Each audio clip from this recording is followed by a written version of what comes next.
Hey everyone, and welcome back to Hollywood Task, the channel where we uncover the truth the cameras never show. What you're about to hear may just be the most shocking twist in the entire Sister Wives saga. This story isn't just about betrayal or family tension.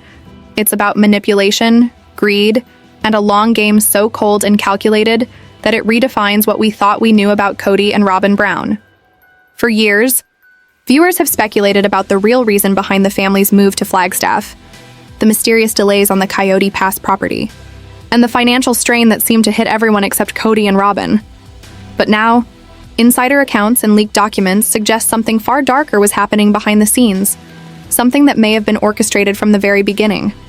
According to several sources close to the Browns, Kody and Robyn were never truly planning to build equal homes for each wife on Coyote Pass.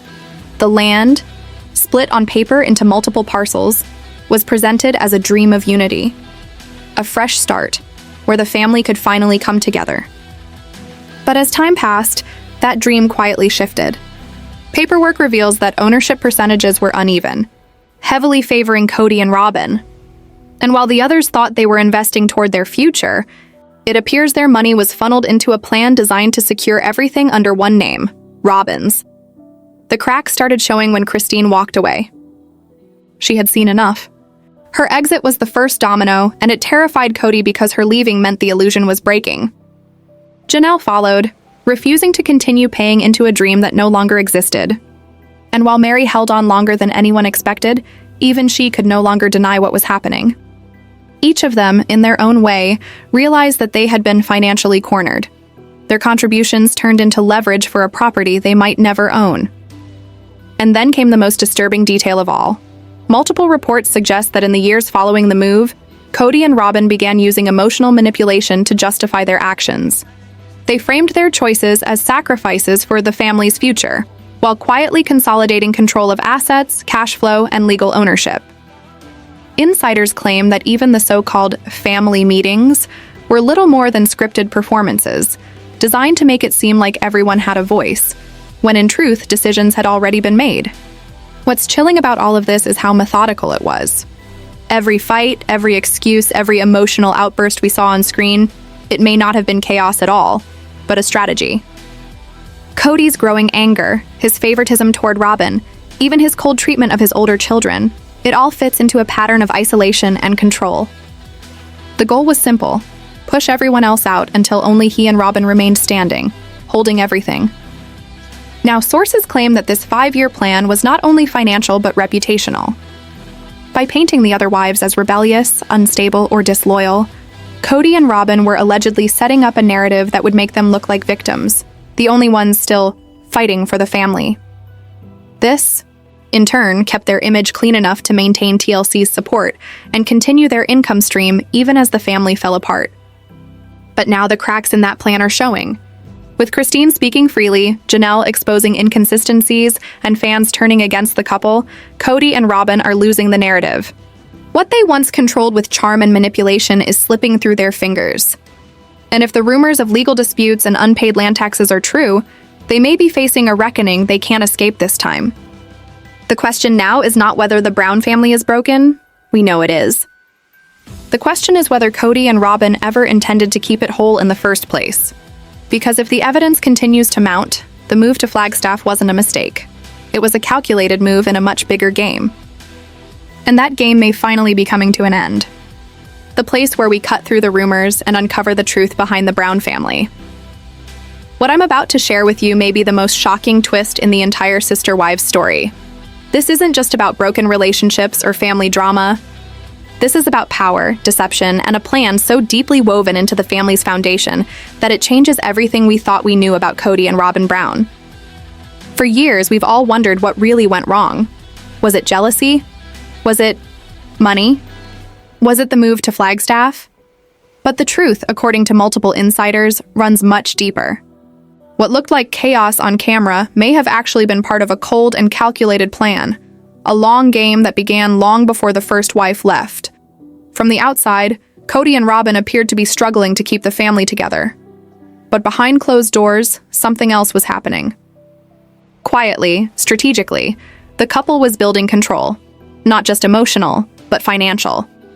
Sources claim that when Kody pushed for the move to Flagstaff, it wasn't about a fresh start or family unity.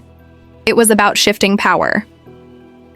The dream of Coyote Pass was sold to everyone as a new beginning, a shared vision for the family's future. But documents and first-hand accounts suggest that this dream was never meant to include everyone equally. While the wives were encouraged to invest in the property, ownership records reveal something startling. Kody and Robyn held the majority of the control. The rest, despite paying in, were left with little more than promises. Christine was the first to see it for what it was. Her decision to walk away wasn't just emotional, it was financial self-defense. She realized she was investing in something she would never truly own. Her departure wasn't just the end of a relationship, it was the first public crack in Kody and Robyn's carefully constructed image. And as Christine left, Kody's behavior grew more desperate. His anger, his obsession with control, his favoritism toward Robyn, it all intensified. He wasn't just losing a wife. He was losing the illusion that had kept everyone in place. Because once one person saw through the act, it was only a matter of time before the others did too. After Christine walked away, everything began to unravel. Janelle, who had always tried to find balance and reason within the chaos, started seeing the same signs. The endless promises about Coyote Pass, the lack of progress, the way the family's funds seemed to vanish without explanation, it all became too much. She had poured her savings, her hope, and her trust into a dream that was never truly hers. When Janelle began asking questions, Kody didn't respond with honesty or clarity. He responded with anger. He called her disloyal, accused her of betrayal, and made her feel like she was the problem. But deep down, Janelle knew the truth. She had been financing a plan that benefited only two people, Kody and Robyn. And while all of this was happening, Robyn continued to play the part of the quiet, supportive wife. But insiders say her role wasn't passive at all. Behind the scenes, she allegedly encouraged the divide. Whenever tension arose between Kody and the other wives, Robyn was there to soothe him, to agree with him, to reinforce the idea that he was the victim. It was a powerful psychological move, one that deepened his resentment toward everyone else while strengthening her control. The more isolated Kody became, the more dependent he was on Robyn. And the more dependent he became, the more the balance of power shifted in her favor. This wasn't love. It was strategy. By the time the other wives realized it, the damage was done. Mary, for all her loyalty, was already on the outside looking in. She had been emotionally shut out for years, holding on to a marriage that existed only in name. When she finally accepted that there was no place for her in Kody's world anymore, she too walked away. But by then, the family wasn't just broken, it was hollow. And while the cameras captured tears, confessions, and emotional breakdowns, what viewers didn't see were the financial maneuvers happening in the background. Property transfers, ownership percentages, and quiet legal filings that suggested a future where only one household truly benefited. The so-called family dream had become a business, and the business was being consolidated. It was no longer about love or faith or unity. It was about control, image, and money. And every emotional scene that played out on television served a purpose, to distract the audience while the real story was unfolding off camera. The family wasn't falling apart by accident. It was being dismantled piece by piece until only Kody and Robyn remained, standing on the ashes of what they once called unity. Once the other wives were gone, Kody and Robyn began the next phase of their plan, image control. They knew that public perception was everything.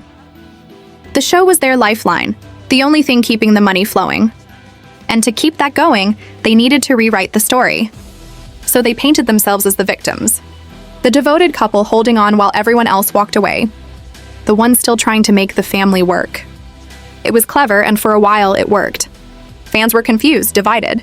Some blamed the other wives for abandoning Kody, while others saw through the performance. Behind the scenes, Kody and Robyn doubled down. They knew that if they could keep TLC on their side, they could protect their income, even as the family collapsed. Every episode became an opportunity to shape the narrative, to frame Kody's anger as heartbreak, and Robyn's tears as innocence. But according to insiders, these weren't spontaneous moments. Many of them were rehearsed, guided, and emotionally staged. Meetings that seemed like open discussions were, in reality, decisions already made. The other wives were given the illusion of choice, but the path was already set. And each disagreement, each tearful confrontation, only served to justify Kody's next move. He would claim he was being pushed away, when in truth, he was pushing them out. It's no coincidence that Kody and Robyn's lifestyle remained stable while the others struggled.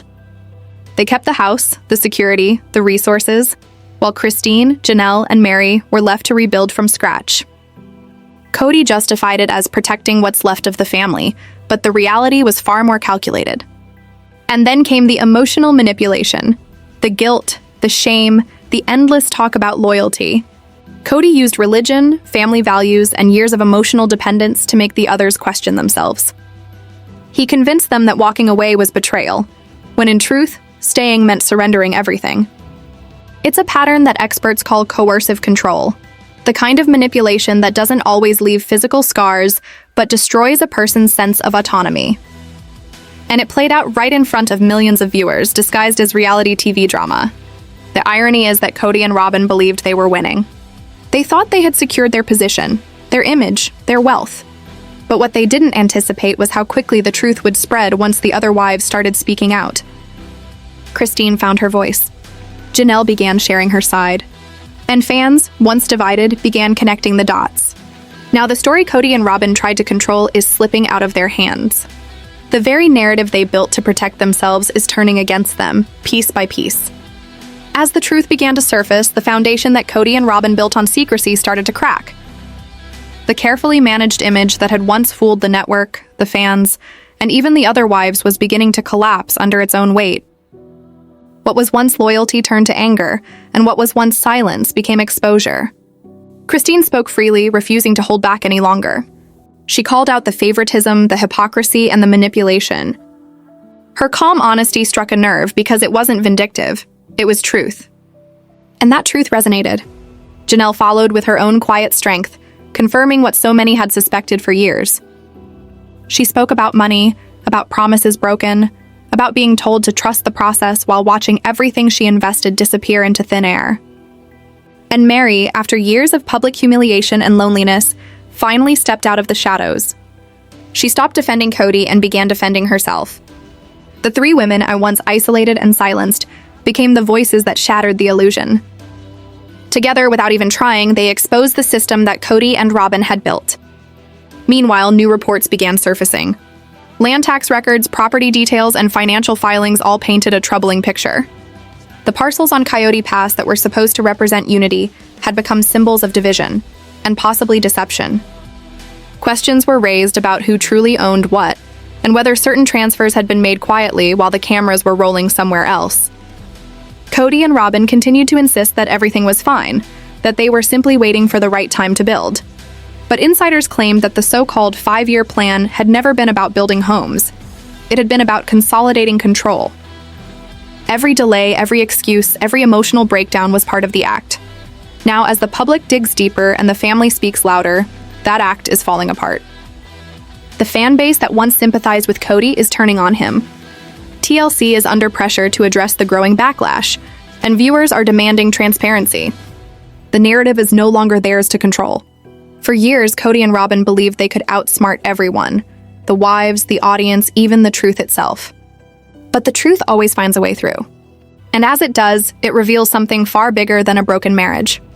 It exposes a pattern of manipulation that may define Kody Brown's legacy forever. Because at the end of the day, this isn't just the story of a family falling apart. It's the story of how power and greed destroyed everything that was ever real. And now, with the walls closing in, it looks like Kody and Robyn are standing exactly where they wanted to be. Alone. But this time, not because they won, because there's no one left to believe the lies.